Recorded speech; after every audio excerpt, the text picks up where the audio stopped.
"These twins live with me," said the homeless girl. Those words turned everything upside down. The cemetery was quiet, the kind of quiet that presses against your chest. Mark and Elena stood frozen in front of the gravestone, their hands trembling as if the cold had seeped straight into their bones. Two tiny faces smiled back at them, from a framed photo on the stone faces that never got a chance to grow up. Then a small voice broke the silence. "These twins live with me." They turned, startled, and saw a homeless girl pointing at the picture. Her clothes were torn, her hair tangled, her eyes far too serious for someone so young. In that moment, grief gave way to confusion, and the truth she was about to reveal would change all of their lives forever. Before we continue, take a moment to breathe this story in. If stories like this move you, inspire you, or remind you of the power of kindness, please subscribe to Kindness Diaries, tap the like button, and share your thoughts in the comments. Your support helps keep these stories alive. Mark and Elena had lost their twin sons 5 years earlier. A sudden accident, no warning. One phone call that shattered their world into pieces they were still trying to gather. Every year, on the boy's birthday, they came here. Not because it healed the pain, but because love doesn't disappear just because someone does. This year felt heavier somehow. Maybe because the silence felt louder. Maybe because the world had moved on while they were still standing still. That's when they noticed the girl. She couldn't have been more than 10 or 11. Dirt smudged her cheeks. Her shoes were too big and falling apart. She stood a few steps away, staring at the gravestone with an intensity that felt almost personal. Mark cleared his throat gently. "Sweetheart, do you know these boys?" The girl nodded. "Yeah, they live with me." Elena's heart skipped. "What do you mean, live with you?" The girl hesitated, then shrugged like it was the most normal thing in the world. "I take care of them." Mark and Elena exchanged a look. Grief can make people hear things, imagine things, but the girl's face was serious, grounded, real. "What's your name?" Elena asked softly. "Lily." "And where do you live, Lily?" Mark asked. Lily pointed beyond the iron fence, toward the edge of the cemetery where trees met the road. "Over there, by the old bus stop." It took them a moment to understand. Lily was homeless. Elena felt something crack open inside her chest. "And the twins?" Lily looked back at the photo, her eyes softening. "They come at night. Not scary or anything. They talk to me when I'm cold. They say I'm not alone." Mark swallowed hard. His first instinct was disbelief. His second was fear. His third, unexpected and powerful, was gratitude.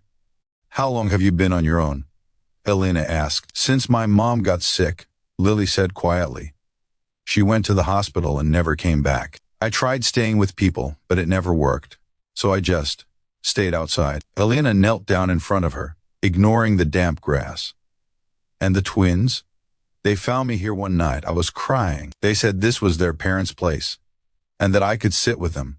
Mark felt tears burn his eyes. His rational mind wanted explanations. His heart didn't care. They didn't leave Lily that day. Instead, they sat together on the bench near the grave.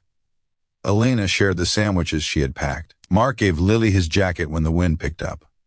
For the first time in years, the cemetery didn't feel like a place of loss. It felt like a meeting point. Before leaving, Elena gently asked, "Would you like to come with us? Just for a meal? A warm place." Lily hesitated, fear flickering across her face. "You won't send me away?" "No," Elena said, her voice steady.